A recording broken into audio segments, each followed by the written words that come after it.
6 preseason sessions in. What did I learn today? Let's look into it. So before we go on with the little bits that I learned from training today, the rookie draft just happened. We picked up Ash Johnson and Oleg Markov like we said we would with picks 8 and picks 20. And that is it. Our list is complete. There won't be any SSP train-on players, unless there's something drastic happens, but we're not going to think about that. Touch wood, we're not going to think about that. And our list is all done thanks to the drafts, thanks to the rookie draft and all the trading. Done, kaput, we're finished. Our list is settled. And I will go through the list at one stage. We'll do a video breaking down sort of like everyone on the list and what I'm rating him and all that sort of stuff.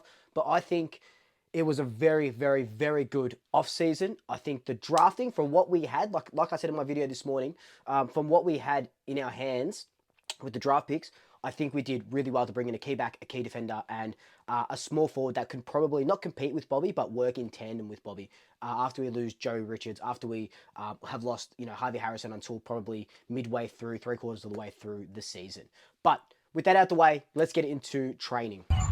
Now, during my draft stream, I promised some of you that I will take a further look at some of the players in the session today. One of the players that I promised you to look at was Oscar Steen. Now, Oscar Steen is one of our ruckmen. He comes from the mid-season draft, and he is our ruck depth along with Ilaro Smith. Now, I was keeping focus mainly on Oscar for most of this session. And look, he's still a young kid, right? So let's get that out of the way. He's still a young kid. I think that he can show a lot more, especially in these last 2 weeks. Not that I've focused on him too much, but I have seen him train. Today I really focused on him. I think he can show a little bit more in the form of not just aggression, because I know not a lot of players have this mongrel, have this aggression, like a Smith or like a Maynard or a Tom Mitchell when they're training. But I think that Oscar Steen could be a really good ruckman and very serviceable for us. I do think that he is capable and has the skills, and he's big and he's wide as well, like he's muscly. I just need to see, is enthusiasm the right word? I don't know if that's the right word, but that's the word I'm going to go with now. I just need to see a little bit more. You kind of know what I'm saying when I mean that, right? I just need to see a little bit more from him when he's going up for marks, when he's tackling, when he's trying to get tackled or tackle players. Or I just need, I guess a little bit more enthusiasm, maybe a little bit more voice as well. Because I think maybe he's just a reserved player just in general. I've never met him, I've never talked to him, so maybe that's the case and that's why. But I just want him to go to the next level this year because we haven't got no Aiden Begg, so it will be Smith and it will be Steen handling the ruck spots, mainly in the VFL. So I just need to see him go a little bit harder because at the moment, honestly, I have Ilaro Smith ahead of Oscar Steen in our ruck sort of ranking. And if someone was to debut round 0, I would have Smith, even though he's only been in the team for 8 months or so, ahead of Oscar Steen. Another player that I really looked at was Harry Perryman. Now, Perryman rocking the 12 like we said he would. He looks incredible. He's very vocal. He's a leader already. And I think I said this in one of the first videos that I did. He is just a commanding presence. He's a kind of a senior figurehead, if you will, as well. So he'll run through the defense mainly, and he'll push into the middle. You'll probably see him changing a lot with maybe, not a lot, but you'll probably see him with Dan Houston, maybe, a Jack Crisp type. But I like the look of him. He's big. He goes under the radar a lot during training, unless you're sort of really keeping an eye on him. But when you are looking at him and you're specifically watching for him, I think he's incredible. Very silky, good below his feet, good on the ground. Can get off a clean handball, can run, can tackle. He's very aggressive when it comes to tackling. So I think Perryman is going to be, Dan Houston's obviously a great pickup, but I think Harry Perryman might be one of the pickups of the season, just because we need someone in that Swiss Army knife role, like a Will Hoskin-Elliott. So he could be that guy that sort of overtakes Will Hoskin-Elliott, because Will Hoskin-Elliott is, 31 or 32 at the moment. So Harry Perryman, very, very good pickup. Besides that, there wasn't a lot to report on with this training session. It wasn't, last week it was like pretty much all full ground sort of stuff. There was less players there today because some of them were at Taylor Adams's wedding up in Sydney.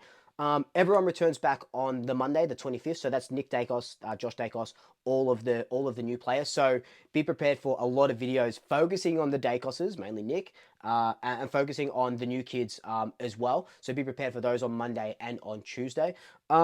Regarding this training session though, the first hour or so was just them doing like shuttle runs. I know I called them suicides the other day, and that was an old school way of thinking, the old school version of it. I think they're called shuttle runs. So they were just running for probably about 50 minutes, and it was about, I don't know, 30 degrees. I was on the sidelines watching them, and I was sweating. So I couldn't imagine running there. They're doing just bang, bang, bang, up and down for 45, 50 minutes, and they were gassed. And then they go into not fundamental training, like it is on Monday and a little bit on Tuesday, like a more skills based.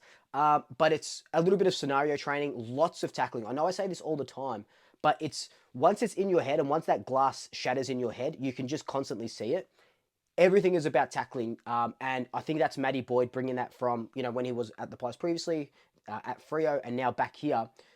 That is one area that I love that we're focusing on, because that was one area that we were absolutely shithouse in this season. So that's really, really good to see. And you can see through all these videos that I've got going at the moment, what we're sort of bringing to the table. Towards the end of the session, there was sort of not full ground-ish drills where they're just running it out of halfback. Perryman, had pretty much the ball and was sort of running that sort of halfback. Markov was off that halfback line as well. There wasn't really anyone that, to me anyway, that really super stood out just in general. It was a pretty quote-unquote easy session, as easy as you can in 35-degree heat. And then right at the end of training, they did more shuttle running. So these guys, all looking leaner, by the way. They're all looking fitter than they were.